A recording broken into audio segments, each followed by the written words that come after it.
दुर्वासा जी का नाम तो सुना होगा, जो दूर्वा खा के रहते थे। और दुर्वासा जी वो हैं जो किसी को भी श्राप दे देते थे, बड़े गुस्सैल साधु हैं।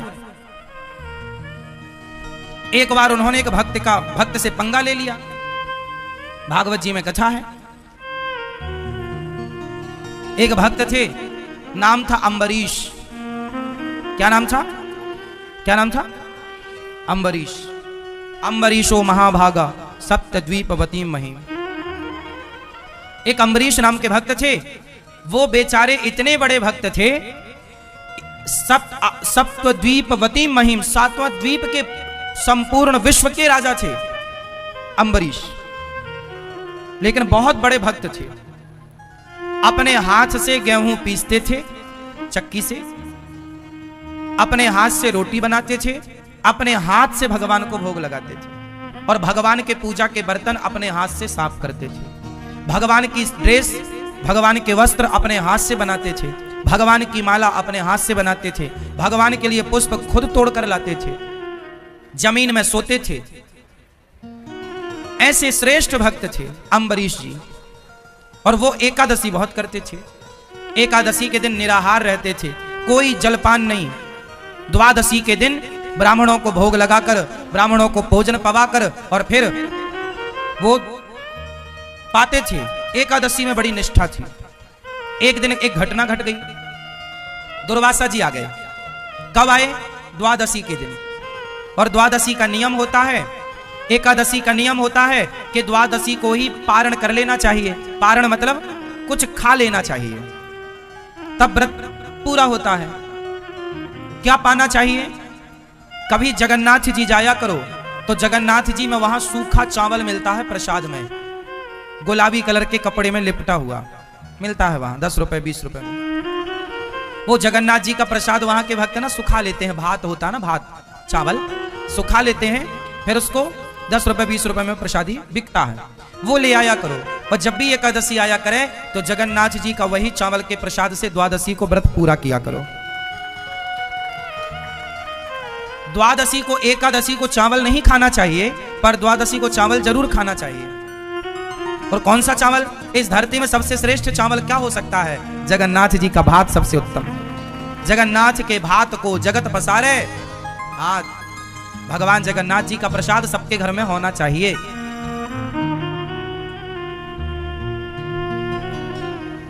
हम तो कहते हैं जगन्नाथ जी का प्रसाद अपने घर में ले आओ और 2-2 दाने रोज खाया करो प्रसाद जगन्नाथ जी। मिलता है ना, आप में से कितने लोग जानते हैं सूखा चावल मिलता जगन्नाथ जी में? हाँ, कभी जाओ तो जगन्नाथ जी से ढेर सारा प्रसाद ले आना। चावल सूखा हुआ बनाते हैं ना चावल, फिर उसे सुखा लेते हैं धूप में, फिर वो बिकता है। तो दुर्वासा जी द्वादशी के दिन आए। उस समय अम्बरीश ब्राह्मणों को भोजन करा रहे थे और त्रयोदशी लगने वाली थी, मतलब तिथि बदलने वाली थी। अब तिथि बदलने के पहले आपको पारण करना पड़ता है। अब दुर्वासा जी आए तो अम्बरीश जी ने कहा महाराज आप भी पाओ। बोले मैं नहा के आता हूं। तो वो नहाने में जरा लेट हो गए दुर्वासा जी। तो अम्बरीश की तिथि निकली जा रही थी, तो अब साधु भूखा पड़ा है घर में, तो कुछ खा तो सकते नहीं, तो उन्होंने भगवान का चरणामृत पीकर अपने व्रत को पारण कर लिया। व्रत का पारण किससे कर लिया? अम्बरीश जी ने चरणामृत पीकर। अब वो चरणामृत पी रहे थे कि सामने से दुर्वासा जी आ गए। अब दुर्वासा जी बड़े गुस्से आदमी, संत क्यों मुझे खिलाए बिना खा गया? जानता नहीं मैं कौन हूं? मैं तुझे, तू बड़ा भक्त बन रहा है, मैं आज तुझे दंडित करूंगा। तूने एक साधु का अपमान किया है, तू जानता नहीं मैं कौन हूं, तूने मुझे खिलाए बिना खा लिया। और दुर्वासा जी से सारा जग डरता था कि बहुत खतरनाक बाबा है। आज बाबा जी का पंगा पड़ गया अम्बरीश जी से, लेकिन अम्बरीश जी तो हाथ जोड़े खड़े हैं, हे महाराज यदि अपराध बना है तो मुझे दंड दीजिए। और अम्बरीश ऐसे भक्त थे कि जब वो अपने हाथ से गेहूं पीसा करते थे तो बगल में भगवान बैठकर उनको हवा किया करते थे अपने पीतांबर से, ऐसे ऐसे। भगवान स्वयं उनके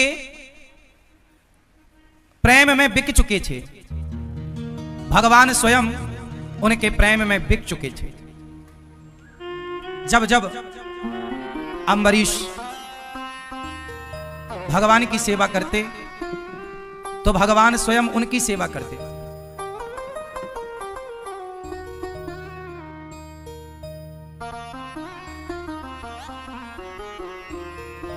अम्बरीश उनकी सेवा करते और भगवान उनकी सेवा करते। अब भगवान ने अपना सुदर्शन नियुक्त कर दिया था, सुदर्शन नियुक्त कर दिया कि तुम पर कोई संकट आएगा तो मेरा सुदर्शन तैयार रहेगा। अब दुर्वासा जी को गुस्सा आई कि तुमने मुझे खिलाए बिना खा लिया, तो एक बाल उखाड़ा अपना दुर्वासा जी ने और पटक दिया। और जब पटका तो उस बाल को पटकने से एक राक्षसी पैदा हो गई, नाम था कृत्या। उस कृत्या ने अम्बरीश को नुकसान पहुंचाने के लिए, खाने के लिए दौड़ी, और जैसे ही दौड़ी तो भगवान का सुदर्शन चक्र नियुक्त था, जाकर कृत्या को भस्म कर दिया। और सुदर्शन साक्षात भगवान है, इसलिए भागवत जी में देखो आगे सबसे क्या रखा है, यह सुदर्शन। इसलिए हम कहते हैं कि अपने घर में द्वार के ऊपर भगवान सुदर्शन को लगाइए। ये देखो सुदर्शन चक्र, ये बीच में तिलक, ये बीच में शंख, ये सुदर्शन, ये भक्तों के परम रक्षक हैं। भक्तों को जो नुकसान पहुंचाता है सुदर्शन चक्र एक्टिव हो जाते हैं। अम्बरीश को नुकसान पहुंचाना चाहा, सुदर्शन भगवान एक्टिव हो गए, कृत्या को भस्म की, और दुर्वासा जी को मारने सुदर्शन भगवान दौड़े। अब छोड़ूंगा नहीं बाबा, बहुत बड़ा बाबा बनता है, मेरे भक्त को नुकसान पहुंचा रहा। अब दुर्वासा जी भागे, हे ब्रह्मा बचाओ, ब्रह्मा बचाओ। ब्रह्मा ने देखा कौन आया, दुर्वासा, क्या हुआ? बोले सुदर्शन चक्र लगा है पीछे। ब्रह्मा जी बोले निकलो मेरे घर से, हमारी ठिकाना नहीं है सुदर्शन से, तो निकलो। शंकर जी के पास गए, हे प्रभु बचाओ। शंकर जी बोले बाहर जाओ, अभी कोई गुंजाइश नहीं है, जिनका चक्र है उनके पास जाओ। अब गए भगवान नारायण के, हे प्रभु पाहि माम, पाहि माम, हे प्रभु क्षमा क्षमा। भगवान बोले क्या हुआ? महाराज हम तो आपके भक्त हैं, पता नहीं क्या अपराध हुआ, ये सुदर्शन हमें मारे डाल रहा, जलाए जा रहा है, गर्दन काट देगा। भगवान बोले कि आपने किसका अपराध किया है?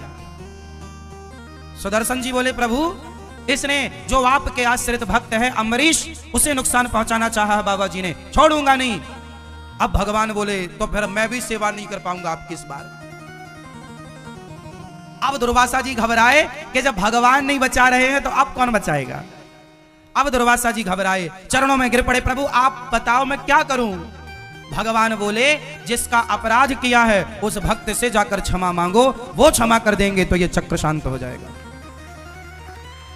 तब दुर्वासा जी दौड़े दौड़े अम्बरीश जी के, तब तक दुर्वासा जी के शरीर जलने लगा, मूंछों के बाल भी कुछ जल गए। दौड़े दौड़े अम्बरीश जी के चरणों में गए। अम्बरीश जी ने देखा महाराज आप तो साधु हैं। अम्बरीश जी ने साष्टांग प्रणाम किया दुर्वासा जी को। दुर्वासा जी ने कहा हे अम्बरीश हमें क्षमा करो, हमने भक्त का अपमान किया है, अपराध किया है। तब दुर्वासा जी के लिए अम्बरीश ने सुदर्शन भगवान से प्रार्थना की, हे सुदर्शन भगवान यदि मैं भगवान का अनन्य भाव से चिंतन करता हूँ, मैंने भगवान के सिवा अपने हृदय में किसी को स्थान ना दिया हो, मेरे अंदर यदि किसी के प्रति छल कपट ईर्ष्या द्वेष ना हो, तो हे सुदर्शन भगवान आप शांत हो जाइए। सुदर्शन भगवान शांत हो गए और दुर्वासा जी की रक्षा हुई। तब से दुर्वासा जी को समझ में आया कि भक्तों से पंगा लेने का नहीं, भगवान से पंगा लोगे चलेगा, पर भक्तों से जो आप लोग साधुओं का अपमान करते रहते हो ना, अरे वो बाबा जी तो पाखंडी हैं, अरे वो तो ऐसे हैं ना, सच्ची बताओ तुम कितना जानते हो? सुनी सुनाई बातें क्यों? और हमें क्या करना कि कोई कैसा है? भगवान है ना न्याय करने के लिए। रावण के साथ न्याय भगवान ने किया ना, उसे दंड मिला ना उसके किए का। द्रौपदी की साड़ी उतारी थी तो दुशासन ने, दंड मिला। ईश्वर के घर देर है अंधेर नहीं है, तुम अपराधी मत बनो। इसलिए कबीरदास जी ने कहा है ना काहू से दोस्ती, ना काहू से, ना तो हमें किसी की निंदा चुगली करना, ना तो हमें किसी की प्रशंसा करना। अच्छा कहना है तो भगवान को, और बुरा कहना है तो खुद को। हम बुरे हैं, बुरा जो देखन मैं चला। बुराई करनी है तो खुद की करो, बुराई देखनी है खुद की देखो और अपने को बेहतर बनाओ, अपराध नहीं। और हमारे देश में 99% लोग यही करते हैं दिन भर कि वो ऐसे हैं, वो वैसे, वो पाखंडी। तुम्हारी पड़ोसन रोज वृंदावन आने लग जाए, तुम्हारी पड़ोसन महीने में हर महीने वृंदावन आने लग जाए, माला जपने लग जाए, तुलसी पहनने लग जाए, तो पड़ोसन बोलती है पाखंडन है, बड़ी पाखंड रच रही है। हाँ तो वृंदा बना रही है, तुलसी पहन रही है, कृष्ण कृष्ण जप रही है, तो तुम पाखंड कह रही हो, है ना? और तुम जो रोज किट्टी पार्टी करती हो, लूडो खेलती हो मोबाइल में, ये सही है? तुम कौन होते हो किसी को पाखंडी कहने वाले? हो सकता है उसका भाव सच्चा हो, वो भगवान से सच्चा प्रेम, और झूठा भी हो तो वृंदावन तो आ रही है, कौन से बियर बार जा रही है, कौन सा क्लब में जा रही है? वृंदावन तो आ रही है। तुलसी की माला ही तो पहन रखा है उसने, कौन सा अपराध कर रखा है? राम राम ही तो बोल रही है, कृष्ण कृष्ण ही तो बोल रही है, राधे राधे तो बोल रही है, क्या गुनाह क्या कर रही है? तुम्हें तो बस बोलना है, मुंह फट हो, कुछ भी बोलना है। भगवान मेंढक बनाएंगे तुम्हें अगले जन्म में, टर टर करती रहना, फिर बहुत टर टर करती हो। कुछ भी क्यों बोलना है?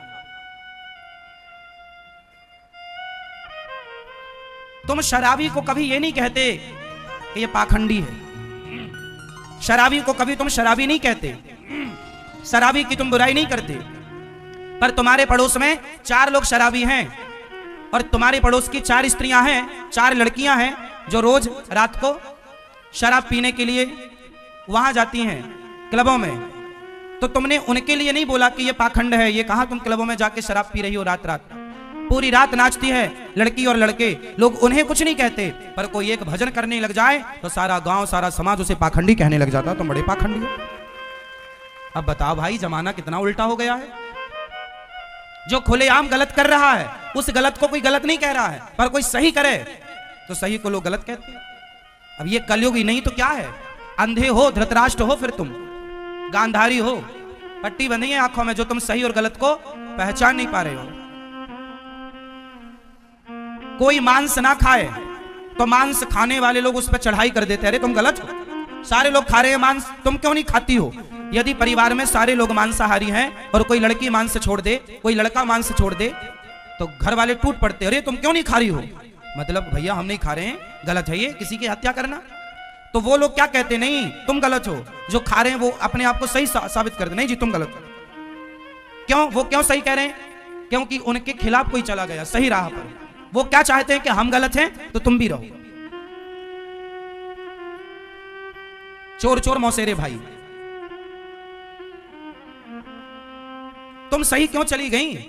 दिक्कत लोगों को गलत आदमी से नहीं है, गलत स्त्रियों से दिक्कत नहीं है, भले लोगों से समाज को दिक्कत है। यह बात सही है या गलत है? इसलिए दुर्वासा जी ने किसका अपराध किया? जोर से भगवान का या भक्त का? तो आप लोग भी, यदि कोई वृंदावन से जुड़ी स्त्री है, कोई वृंदावन से जुड़ा पुरुष है, और यदि वो वृंदावन के प्रति श्रद्धा रखता है, भगवान कृष्ण राधा रानी के प्रति श्रद्धा रखता है, और यदि आपने उसे पाखंडी कह दिया तो तुम्हारे सारे पुण्य उसके पास आ जाएंगे और उसके सारे पाप ट्रांसफर कर देंगे कि तू पाप भोग भैया। मैं सवाल पूछता हूं आप सबसे मतलब उन लोगों से, आप सबका मतलब है उन लोगों से जो ये शब्द का प्रयोग करते हैं कि तुम पाखंडी हो। भाई क्या पाखंड है? कोई साधु संत बाल बढ़ा लेते हैं, कपड़ा पहन लेते हैं भगवा, तो लोग कहते पाखंडी बाबा है। अरे भाई भले पाखंड से ही सही वो राम राम तो जप रहा है। दुर्वासा जी का अभिमान समाप्त हुआ, और आज से आपको एक बहुत बड़ी सबक क्या मिली कथा से? क्या सीखा आपने आज? किस अपराध से बचेंगे? किस अपराध से बचेंगे? भक्त के अपराध से। एक पति पत्नी जा रहे थे, तो एक साधु पीछे से आया, बारिश का समय था, सड़क के गड्ढों में पानी भरा था, तो समझ में आता नहीं है कि यहां गड्ढा है कि यहां समतल है, लेवल है। तो एक साधु बढ़िया कीर्तन, संत तो मस्त कीर्तन, श्री कृष्ण गोविंद हरे मुरारी, मस्त चला जा रहा था। अच्छा, वो पति पत्नी इस तरफ से जा रहे थे और वो साधु अपने लाइन से इस तरफ जा रहा था सड़क में। तो साधु बढ़िया नाचता हुआ जा रहा था। तो साधु जब उचका और उचक करके जब गिरा तो उसके पांव गड्ढे में चले गए, और जब गड्ढे में गए तो पानी भरा था, कीचड़ था, और जब पानी में गए तो पानी की कुछ छींटे बूंदें उछटी और जाके उसके पति पत्नी जो जा रहे थे तो उस पति के सफेद कलर की शर्ट पहन रखी थी उसने, तो वो कुछ छींटे जा करके उसकी शर्ट में गिरे। तो वो आदमी बड़ा गुस्से हुआ, अरे बाबा पागल हो गया है, देख के नहीं चलता। लो भैया, वो आदमी आया और बाबा जी के गाल में जोर का एक थप्पड़ मारा, ले कपड़े गंदे कर दिया, अंधा है क्या। जबकि वो साधु तो अपनी मस्ती में था, उसे कुछ पता ही नहीं। उसने थप्पड़ मार भी दिया तो उसने कोई प्रतिकार नहीं किया, कोई जवाब नहीं दिया, कुछ वो ठीक। उसको लगा वाह विधाता, आज यही मिला खाने को, चलो यही खा के मौज करेंगे। कभी आप बढ़िया मालपुआ खवाते हो, कभी आप चना खवाते हो, कभी गुलाब जामुन खवाते हो, कभी रबड़ी खवा, आज थप्पड़ खवाया, मस्त खुश। संत भगवान का भक्त भगवान की मस्ती में मस्त रहता, जैसे रखे राम जी रहना चाहिए। और सीताराम सीताराम, भगवान तेरे फूलों से भी प्यार, थप्पड़ दे रहे हो हम खुश हैं, रबड़ी दे रहे हो हम शिकायत नहीं करेंगे कि तुमने थप्पड़ पड़वा दिया, कोई बात नहीं, जो इच्छा। और आप लोग जरा भी ना आपके प्रतिकूल मिल जाए तो आप रोने लग जाते हैं, हे भगवान तुमने ऐसा क्यों किया। जो दे रहे हैं भगवान, अच्छा हमारे भगवान की इच्छा है, आज हम भूखे रहेंगे, ये भगवान की इच्छा है तो भूखे। आज खाना दे रहे हैं तो खाओ, आज ये पहना रहे हैं तो ये पहनो, कल वो पहना रहे हैं वो पहनो, महंगा पहना रहे हैं महंगा सस्ता, जो मिल रहा है सब भगवान की इच्छा मानो कि आज ईश्वर की इच्छा। कोई आज आपको गाली दे रहा है, चलो कोई बात नहीं, भगवान की आज यही इच्छा, चलो सुन लेते, क्या घटेगा हमारा। संत जी बेचारे कुछ बोले नहीं, लेकिन भगवान तो भगवान है, भगवान गुस्सा हो गए, किसने मेरे भक्त को एक थप्पड़ मार दिया बताओ। अब वो जैसे ही घर गया, पति पत्नी घर गए, वो आदमी जैसे ही घर गया और अपनी सीढ़ी ऊपर चढ़ने लगा, सीढ़ी चढ़ते समय उसका पांव फिसला और ऊपर से सिर के बल नीचे गिरा, तुरंत उसकी मृत्यु हो गई। अब जब मृत्यु हुई तो अचानक किसी की मृत्यु हो जाए तो व्यक्ति तो दंग रह ही जाता है। सारे गांव के लोग, सारे लोग आ गए, उसकी पत्नी तो खूब रोई। तभी वो साधु फक्कड़ ना घूमता घूमता उसी के घर के सामने से गुजरा, तो उसने देखा कि यहाँ, अच्छा साधु को यह पता नहीं था कि ये उसी का घर है जिसने मुझे थप्पड़ मारा। तो साधु ने देखा कि आज यहाँ बहुत भीड़ है, तो साधु को लगा क्यों भाई भंडारा है क्या, कुछ खाने को मिलेगा। लोगों ने कहा मर गया है कोई, चलो यहां से। बाबा जी तुरंत दूर जाके बैठ गए। उसकी पत्नी रो रही थी, तो इस दृश्य को किसी ने देखा था, तो वो समझ गया कि साधु किसने मारा है, इसलिए ये मर गया। तो उसने उसकी पत्नी से जाकर बोला, सुनो, जिस साधु को तुम्हारी पति ने थप्पड़ मारा था, शायद भगवान रुष्ट हो गए हैं, वही साधु बाहर बैठा है, तुम जाओ साधु के पांव पकड़ लो। वो पत्नी दौड़ी दौड़ी गई, चरणों में गिर पड़ी, महाराज क्षमा करो, मेरे पति से अपराध हो गया, क्षमा कीजिए।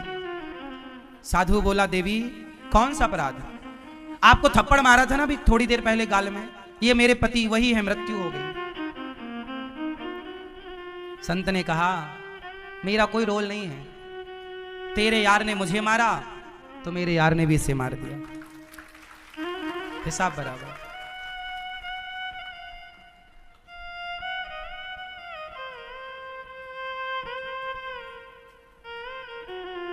भगवान मैं कुछ नहीं कर सकता, मैं थोड़ी भगवान हूं, मैं तो भगवान का दास हूं,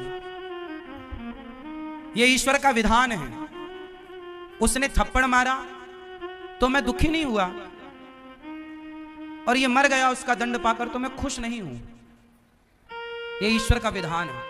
इसमें मेरा, अब बताओ इसमें उस साधु का कोई हाथ था, साधु का हाथ था नहीं ना। इसका मतलब न्याय करने वाले कौन है, इसलिए जो हो रहा है वो हमारी और आपकी मर्जी नहीं, भगवान की मर्जी है।